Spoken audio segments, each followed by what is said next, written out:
with any audition, I think my advice would be find the joy in it. Like find the fun, find the thing that is going to make you just want to do it like more and more, want to dig deeper and see just how deep you can get with it.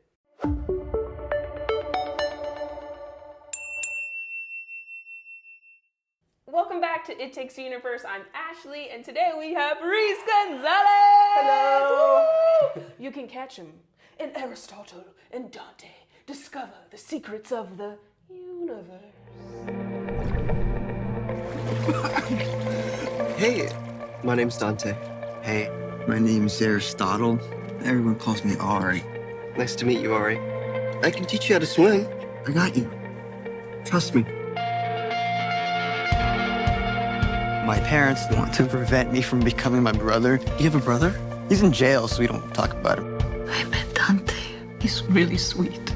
Dante's my friend. Oh, you guys, I love Reese so much. In this crazy entertainment industry, such a gem, such a genuine gem. Yep, yep, yep, yep. I love you. Just like our Love Fest. So, for the people watching, what is this movie and who art thou in thy movie? Okay, so Aristotle and Dante is about two Mexican-American boys growing up in El Paso, Texas in the 1980s. They become friends, they fall in love, they deal with growing up and the troubles that come with it, and their relationships with their parents. And it's honestly, more than anything, it is just a story about love, connection, growing up, and finding who you truly are. And I play Dante Quintana, and his character name is in the title, y'all. he is Ari's best friend. Ari meets him one day when he's swimming, trying to learn how to swim at a pool, and he teaches him how to swim, and their friendship blossoms from there. What a noble young man. So sweet. Okay, so I always like to start all of the interviews the same out of all the things to do in the world, out of all crafts to do, why acting? Is it something you wanted to do, you fell into doing? What's your acting start? So, for me, I started acting when I was around 10 years old, and I was in elementary school. When I was growing up, I struggled a lot. Like, I kind of was one of those kids who would just kind of go around to different friend groups and just kind of hover. There was a couple friends who I really felt like they were my home base, but I don't know, I couldn't connect to them to a certain level. So I felt alone a lot of the time. And I remember when I was in 4th grade, my elementary school did Beauty and the Beast.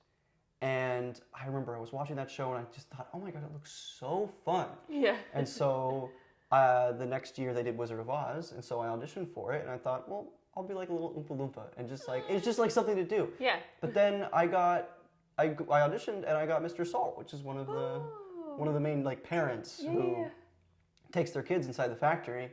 And I just remember having this moment of being on stage, looking out into the audience, seeing the lights, and like I'd said something like a joke, and everyone laughed, and I was just like, this is it. This is the feeling. I need this all the time, forever. Oh my gosh, little 10-year-old. Oh my God, talking about little 10-year-old Reese. Oh my gosh.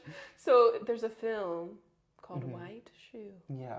Was it only premiered in Italy or here? Because I was like looking into it, or I was just like, what is this about? He's so adorable, and you got nominated for Young Artist Award.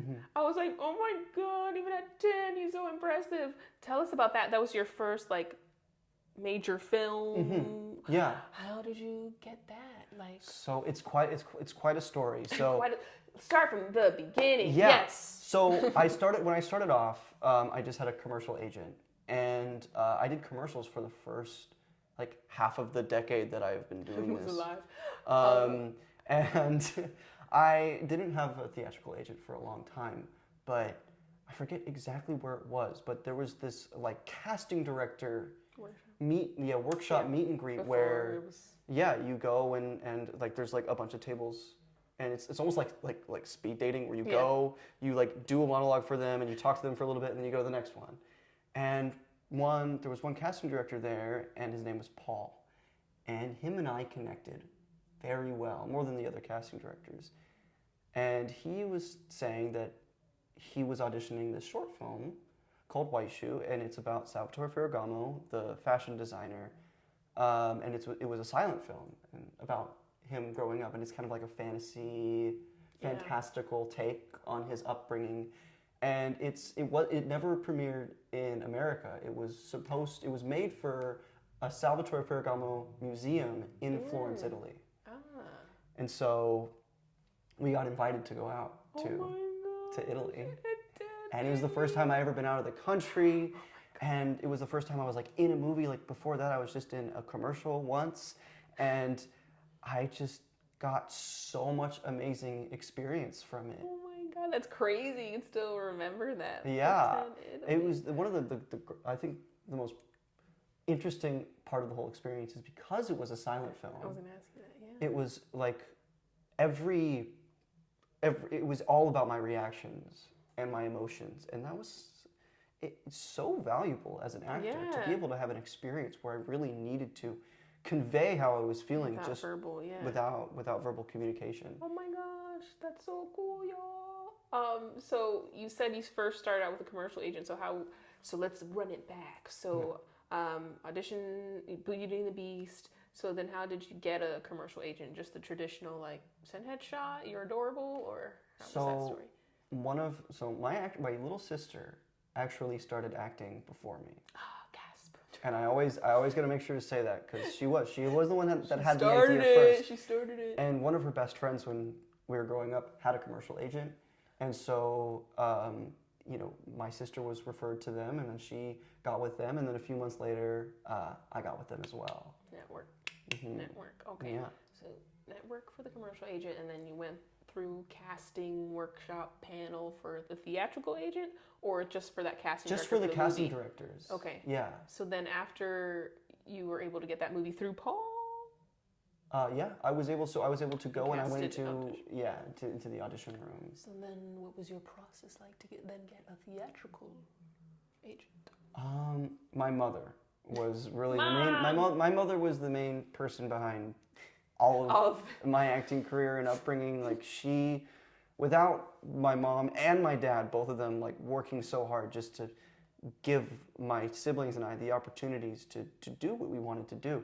My mother scoured and researched so much to find agents, and we considered a few, and then we landed on one, and we were with them for a while until I got a manager for the first time, and then I was switched over to another agency.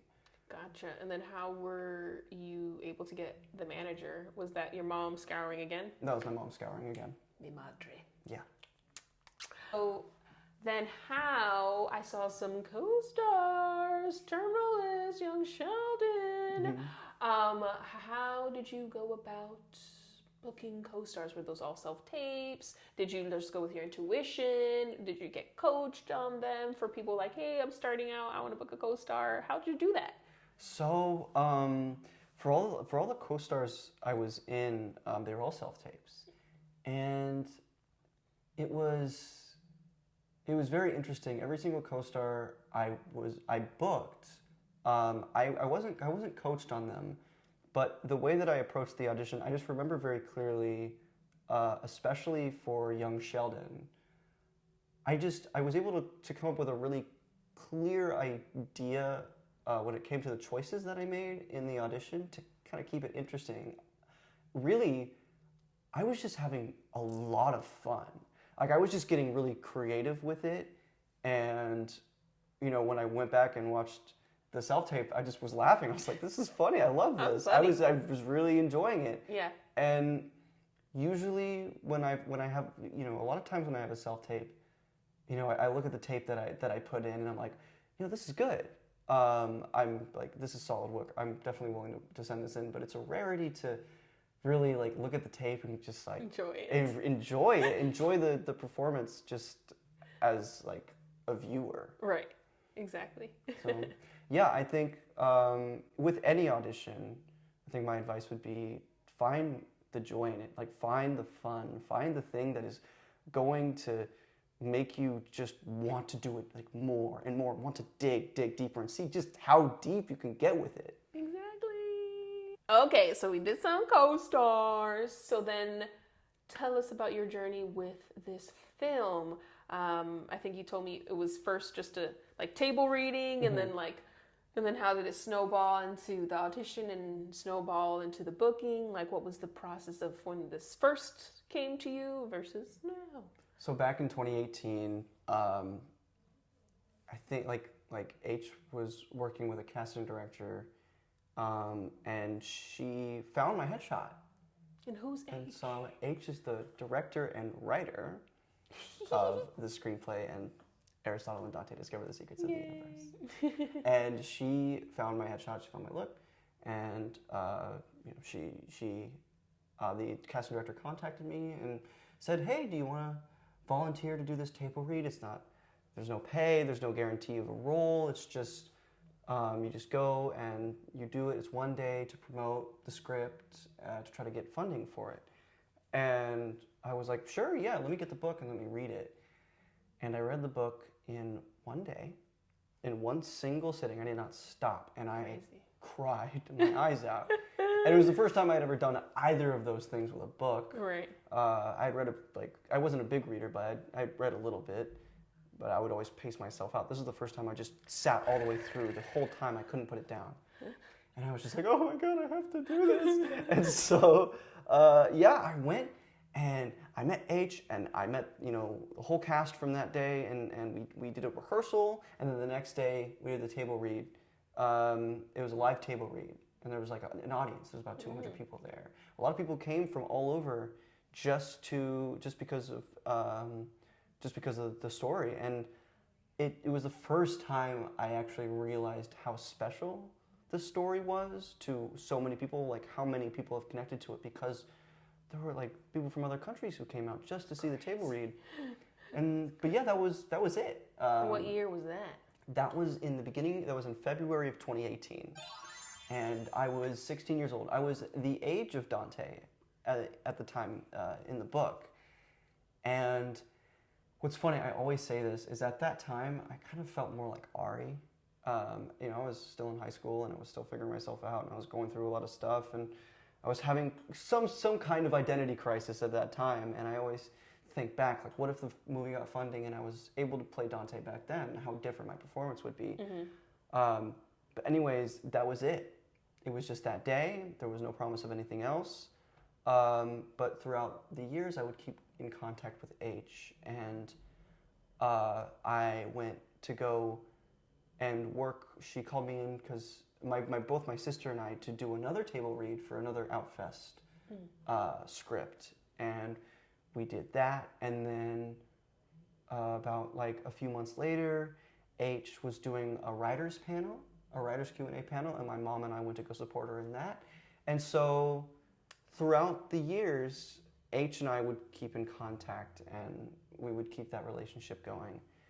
And then summer of 2021. 3 years later. Yeah, 3 years later, the open call finally comes out for Ari and Dante, and it was an open call. And so I was like, oh my gosh, like I wasn't devastated, but I was like, oh man, like they didn't call me or anything. It's out. I was like, I don't know. So I was waiting really patiently because I was waiting to see if my agents would send me an audition, and they did. They ended up sending me an audition for Ari, and I said no. I need Dante. And I told them why, and they're like, oh my gosh, yes, you do need Dante. And so they went back and they sent me the audition for Dante. And I went through the whole audition process like everyone else. I did my initial audition. It was a self-tape. And I had this like really lucky like blouse, this like grandmother's blouse that I got from a thrift store. And it was like my lucky shirt. Like I would always wear it. And whenever I wore it, like I would have something really cool happen or really good happen in my life. So I wore it, and the shirt's also very Dante. And so I did the audition, and again I waited patiently, And then I was one day, it was about like, I think like maybe a week after I had auditioned, and I let it go. Like I was just like, whether I get it or not, I did the audition, I'm just gonna let it go. Did all that I could. I'm not gonna think about it. Right. And I go to take so hard. my dog for a walk, and I get a phone call, and it's H. And she was like, hey, I want to call you back. And the fact that she like called me just to tell me that I got a call back. Directly? That's crazy, she was you guys. like, but she, so the callback was supposed to be over Zoom. So I did the Zoom callback, and I'm gonna be honest. Be honest with us, Reese. I felt like I did a really bad job in the callback. When I did it, Zoom is weird. Zoom is weird, and it's really hard to gauge how they react. You and can't gauge. There's like technical difficulties, and you just feel this disconnection, and I was so nervous, and there was so many things going on in my head, along with the just overarching like this has been my dream role for years, and now it's finally happening. And so when I did the audition, as soon as we ended the Zoom call, I was just like, oh. I was like, it's over. It's over. It's over. It's done. But of course, that's not how they felt. It's not how they felt. We did another Zoom callback. It was a Zoom chemistry read. Okay. And there was four of us. There was me and another person for Dante, and then there was Max and another person for Ari. And I read with both, and I read with Max second. And for me, it was actually really hard to tell who I had more chemistry with, because I love working with both of them, and they did both end up being in the movie. Ooh. But I couldn't really gauge it because, again, it was over Zoom. So they really liked that. And H called me again and was like, hey, we're going to do one more chemistry read in person. And she told us, she told Max and I when we actually got in person, the first time we met, we did the final chemistry read in Beverly Hills in like a production office space. And since it was the pandemic, there was no one there. Like, the building was virtually empty. Oh, gosh. And so it was just us. It was the main producers of the film and H. And H took us into a conference room privately and was like, listen, you two are my picks. You are who I want. But this is just for the producers. And this was honestly like the most nerve-wracking. But let me go back a little bit to when I first met Max. Okay. I was in like the lobby in the waiting room, and I got there first with my dad, and then Max came up in the elevator, and I think he was with his mom, and there was also with the producers and H. And so I met Max, and I remember we immediately clicked on the fact that we're both musicians, and we both like are in bands and are trying to make music. And so that was just like, there was this instant click and instant chemistry that was like, it couldn't be like artificially created, it was just there. And I just was like, God, he's so funny. Like, I remember how funny he was. Max is such a silly dude. I love him so much. And yeah, so we went in and we did like an actor's exercise where like you pace around the room really fast, and we would just say the lines of the scenes that we were auditioning, like really fast, like we're walking around the room. And then we sat down on the floor, and I remember I had my shoes off. I was barefoot because Dante, like a big thing about Dante is he doesn't wear shoes. And we were sitting next to each other. And there's actually a picture of us from that time, and we're both on the floor, and we're both like this. I'll send it to you. And yeah, we just did the scenes a few times, and we took a break, ate some food. I got to talk with the producers a lot more, which was crazy. It was the first time I ever actually got to like bond with producers personally, which I think really helped. Yeah, of course. And then after that, like a few days after that, I got a call from H and Valerie, the main producer, and they told me I booked it. which was just like, oh my god, I was like, I didn't know how to process it. I was You're so like, excited. can't compute. I was like, I can't compute. compute. I was like, it's happening, it's happening. Oh my god. It's like, and also, you know, there was a fair bit of luck too. Like there was, like Sprinkle. it could have easily gone in a direction of the movie, like it did not get funding for a few more years, and I ended up being too old to play Dante. That Simply can put. happen. Yeah. And it just happened around the perfect time, where even though I'm like, you know, in my early 20s, I still Of course. coming out of a teenager. coming out of being a teenager, and honestly just having more of that life experience and actually being able to understand who I really am and feel like Dante in my heart. It all coincided Oh, coincided. really nicely. Okay, so 2021, you find out you booked it. Yes. Okay, so then what happens then? Like, what happens when you book a lead in a film? Tell us. So you book it, and then what happens next? So what happened next for us is we had about a month to prepare. So we filmed in October 2021, and I booked it. I found out I booked it around the end of August, so I had the whole month of September to prepare.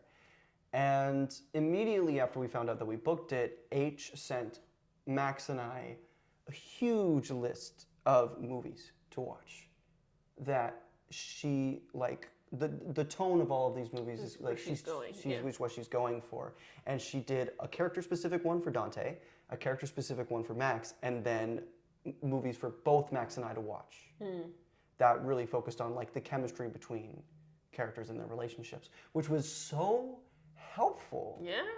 Oh my It really like, it just helped Max and I to intuitively understand and get it within our bodies, the kind of tone that we were going for with this movie. And I did a lot of like, basically kind of like method acting preparation when it came to. Tell us your process. Like for me, what I did is for almost the whole month of September, I walked around barefoot, first of all. Wow. And I would go around and I would practice some of the things that Dante would do. Like I would go out in public and I would like make up stories about people in my head. You know, I'd see them. People watching. People watching, like pick up their energy. Yeah, I think a lot of people do that. Just normally. But there's a lot of things that I enjoy doing that Dante also enjoys doing. Okay. Like I love going out in my backyard with my telescope and like looking up at the stars. So I just did a lot more of that. Skateboarding, because Dante loves to skate. I just did a lot of things that are within Dante's character, as well as going through the script and understanding the scenes and really like going through basically my audition process, but for an entire script. Every scene, breaking it down, and then letting it go. Right. And so throughout the entire month, we did that. And one of the best things I think that really helped me was H asked Max and I both to make music playlists that were character specific. She sounds amazing. She is amazing. Oh my gosh. And so we both did that. And oh my gosh, like putting that together and then listening to it for the whole month. And then while we're filming the movie, listening to that playlist just got me in the headspace. I mean, most of the songs on there, He's a musician. most of the songs on there are songs that Dante listened to. I mean, there's a lot of songs that, all of the songs that Dante mentions in the book are in there. Oh, nice. And everything that I like I believe that he would listen to at that time, because Dante loves the oldies, but the oldies in relation to the 80s. Right. So then it's like 60s, 70s. It's like early 70s is kind of, I think, like the furthest I got, or like, Okay. but it was like 60s, 50s, 40s. Ooh. Like those kind of Wow. oldies is something. But I also put in like the Doors, I put in David Bowie, lots of the Beatles, because the Beatles are Dante's favorite band. Okay. So I spent a lot of time and research on it, and it helped tremendously.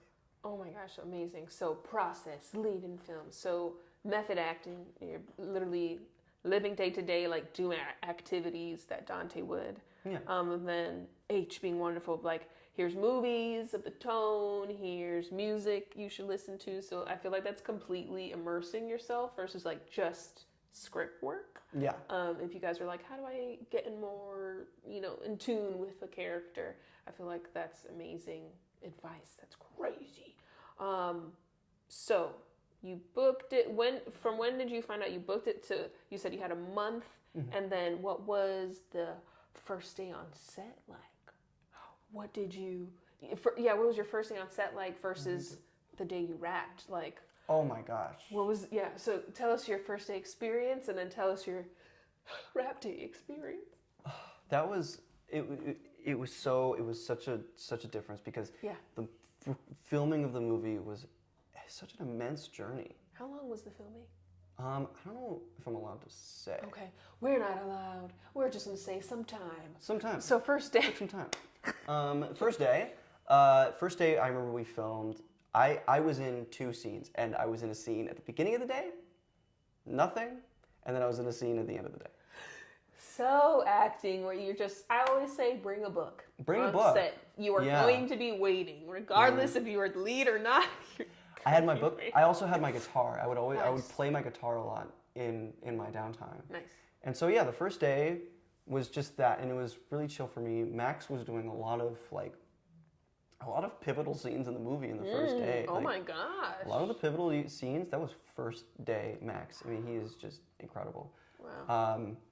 And the first day was just getting to know each other on this, like all like the cast and the crew, and just kind of starting the process of getting into the rhythm of working with each other. Right. And that's the big thing that I noticed on a film like this, especially an indie film, where you're with the crew and during the pandemic, so you're all like doing COVID protocols, you're basically in this bubble where it's just you and these people. And first day, getting to know all of them and kind of getting to know, just like understand the rhythm of Aisha's, directing and process of filming. And throughout the entire journey of filming, everyone just started to understand each other more, understand how we work in our processes and how they can meld together. And so each day got easier to do. There was always challenges that were over. Filmmaking. It's never going to turn out the way you expect it to, because there's always going to be something that you didn't consider. Always going to be something that no matter how much you can conceptualize it in your head, when you're actually there, it's a problem that presents itself. And honestly, I think that's part of the fun, because you get to be creative in solving that problem and adapting and allowing the script and the movie itself to adapt with it. So by the time we got to the last day, we all felt like a family. Yeah. And I think one of the best parts about this whole experience is the amount of love that we all showed each other. I mean, it really felt like when we were on those AFI films, and you just feel like you're with a bunch of your friends making movies. It felt like when I was in high school and I would do the same thing. We had a film and television conservatory, and I would do the films with all of them. And it just felt like it's just all my friends. We're all just making art together. And by the time we got to the end of the movie, we were working as an incredible unit. Everyone involved. It was so efficient, and everyone, I think, people, they really understood the weight and the emotion, and they put all of their passion into it. And I think that's really what makes that's what made it such a special experience. So what were your 2 or 3 major takeaways from that experience of filming? That whole, because that was the longest film you've done, right? Usually that was the longest. Definitely. And for me, I think my 3 main takeaways. What am I taking away and applying to life, future roles? Connections. Networking is really important, and everyone's stressed that all of my life. But oh my God, please, dear God, I'd be in a different place if I networked better. It's something that's I've always thought about it. Okay, networking. Right. All right, making connections with people. What does that?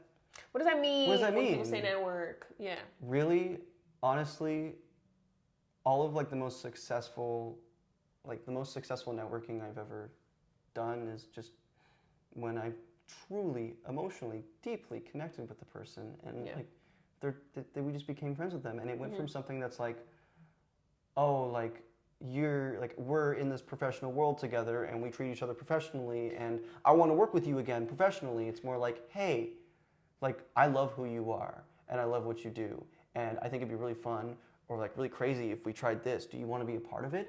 Anyways, number one. Okay, number two. So that's number one. You know, make those genuine connections, and always like I think just look at it through a human perspective rather than a networking perspective is what really helped me. Second thing is immerse yourself in the character.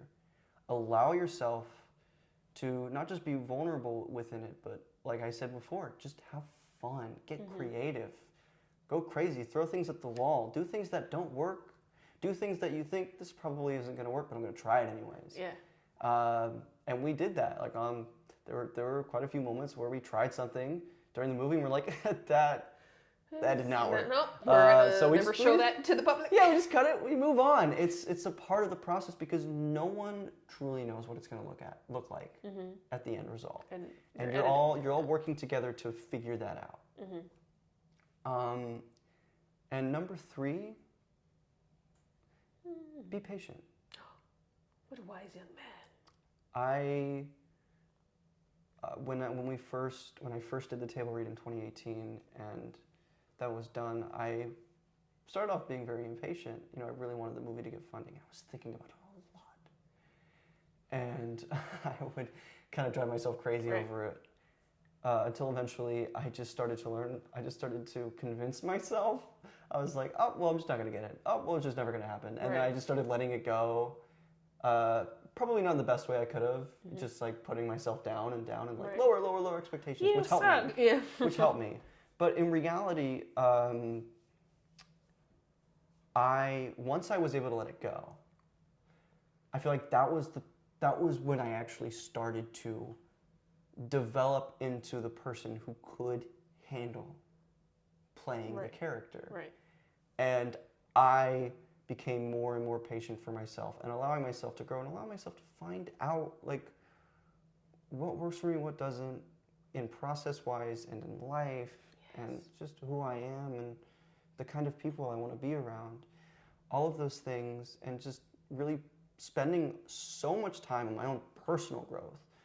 You know, like obviously focusing on my acting and making that better, but focusing on the human with it, like focusing on myself and giving myself the time to really grow mentally and emotionally and love myself more than I ever had. And once I really started to do that, that's when the movie came around, where I felt like I was actually starting to love myself, and all of that came out of an incredible amount of patience.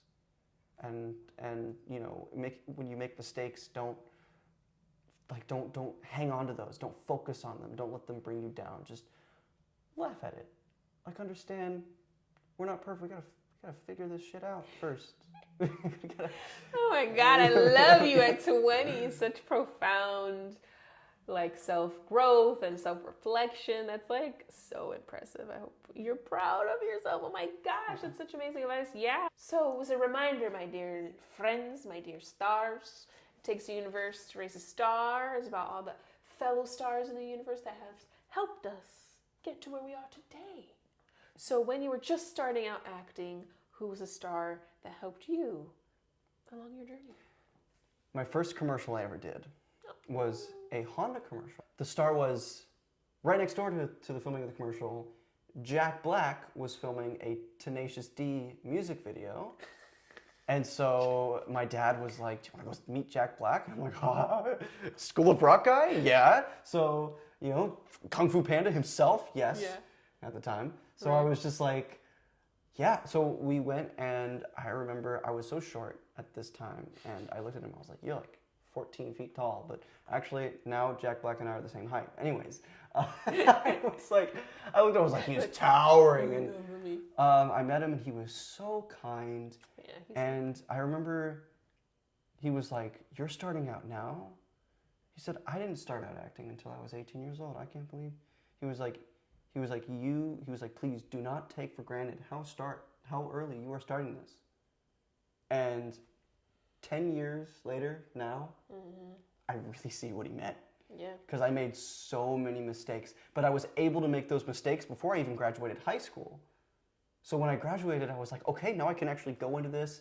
I know what I'm doing enough, and like I feel confident in myself. So yeah, I just remember he stressed it to just not take it for granted Right. at all. Right. Yeah, you already got 10 years under your belt. Crazy. And who are your most recent stars as of 2023?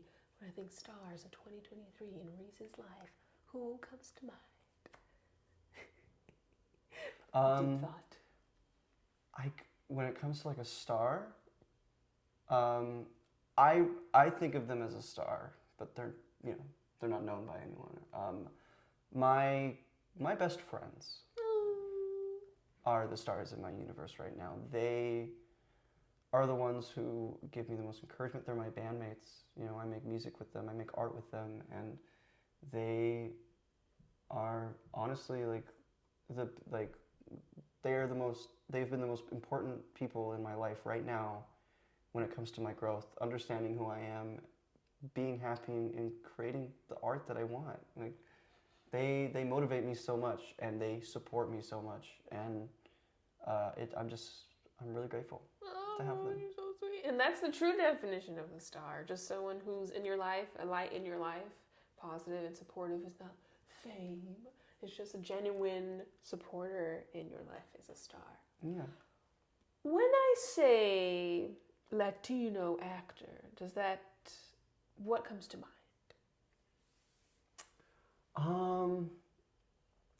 What actually comes to mind is The definition. An actor of, a Latino actor of Latin descent. Though, I guess in reference to me. Yeah, your In personal reference to meaning. me, my personal meaning, it's something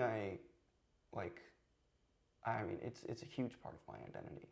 And in the movie, in Aristotle Dante, a big part of Dante's character is he feels kind of alienated by other Mexicans because, he's very much Americanized. And that's something I relate to so much because I kind of feel the same way. I kind of feel I'm very Americanized. I don't know how to speak Spanish, and it's something that has made it even more important to get back in touch with that side of myself. I think us who are mixed and who people try to put us in a box, and Always.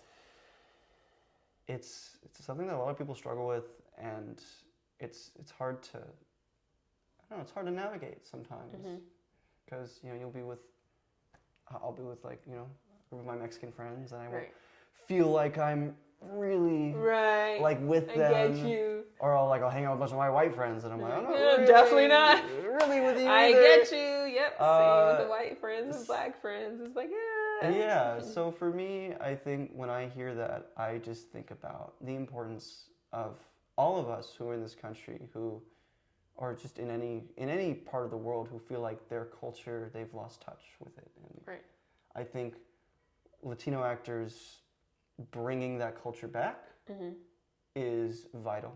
I think it's incredibly important, and it helps people see those perspectives and get back in touch. See themselves on screen and feel more connected to who they are. We love to see it.